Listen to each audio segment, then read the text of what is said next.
आगे बढ़ते हैं। कर्नाटक में साबिक वजीर आर रोशन बेग को बीजेपी में शामिल न किए जाने पर मिले जुले रद्द-ए-अमल का इजहार किया जा रहा है। बेंगलुरु में मुस्लिम सियासी लीडरों और मुस्लिम तंजीमों के नुमाइंदों ने कहा है कि बीजेपी में अकलियतों के लिए कोई जगह नहीं है। वाज़ेह है कि कर्नाटक में 17 नाअहल एमएलएज के साथ रोशन बेग ने भी कांग्रेस छोड़कर बीजेपी हुकूमत की तायीद की थी, लेकिन बीजेपी ने रोशन बेग को न ही पार्टी में शामिल किया और न ही उन्हें टिकट दिया।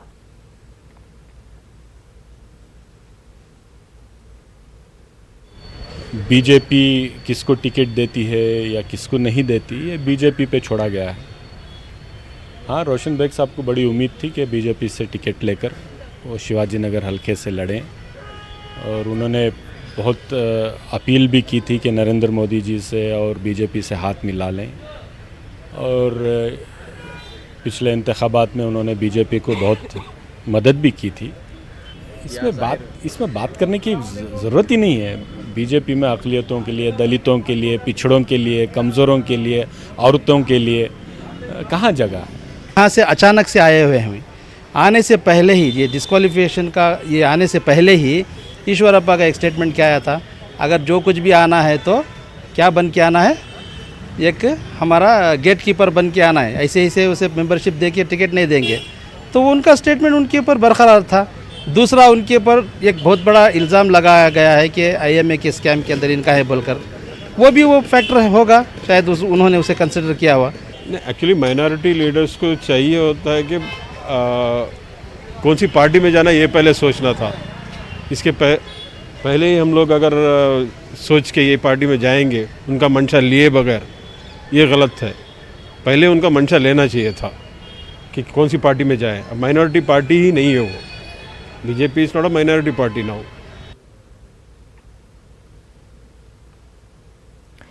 नाज़रीन, इस वक्त हमारे साथ हमारे नुमाइंदे रऊफ इस वक्त जुड़ चुके हैं। रऊफ, आपसे जानना चाहेंगे, रोशन बेग को काफ़ी महंगा पड़ गया कांग्रेस छोड़ना और बगावत करना, क्योंकि जिनके सपोर्ट के लिए उन्होंने ये सब किया, उन्होंने न तो उनको अपनाया ना ही उन्हें टिकट दी है।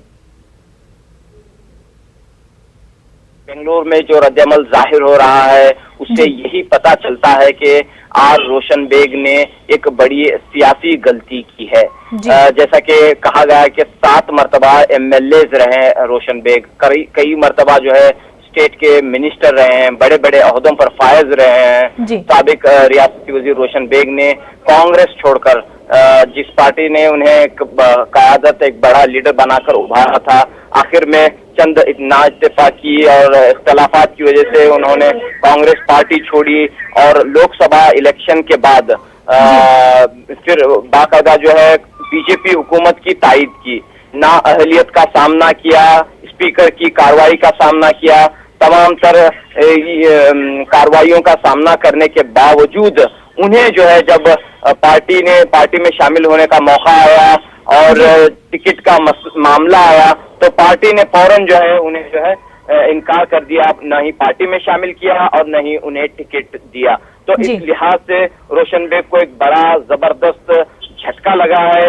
वहीं ये बात भी सामने आ रही है कि एक वजह ये भी हो सकती है कि रोशन बेग के खिलाफ जो IMA घोटाले का मामला है, उसका जो इल्जाम है, इस वजह से जो है बीजेपी उन्हें जो है इस इल्जाम की वजह से जो है बीजेपी में शामिल करने से उन्हें इनकार कर रही है। बीजेपी के आला लीडर और RSS के लीडर जो है रोशन बेग को पार्टी में नहीं लेना चाह रहे हैं। तो ये इन तमाम चीजों को देखने के बाद ये बात यहाँ पर वाज़ेह हो रही है कि क्या रोशन बेग ने जो है एक बड़ी सियासी गलती की है, क्या उनका आइंदा का मुस्तकबिल क्या होगा, कैसे जो है एक जो बड़े ओहदे पर पहुंचने वाले लीडर रोशन बेग क्या अब आगे क्या करेंगे, अब जाएं कहाँ का एक सवाल उनके सामने इस वक्त मौजूद है।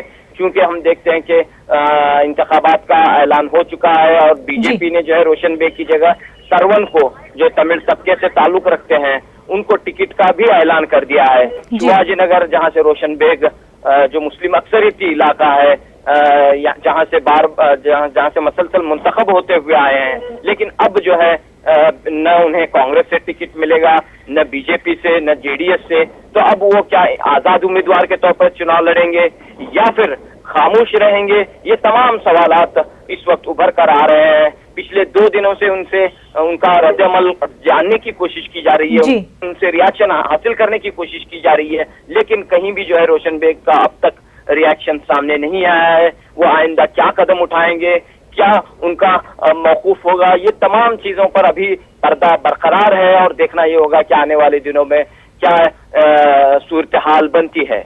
बिल्कुल रऊफ, काफ़ी एक तरह से पॉलिटिकल ब्लंडर जो उन्होंने अपने करियर को लेकर के किया है, अब वो एज एन इंडिपेंडेंट चुनाव लड़ पाते हैं या किस तरह से क्या कुछ कदम उठाएंगे, वो देखने वाली बात होगी। रऊफ, बेहद शुक्रिया आपका।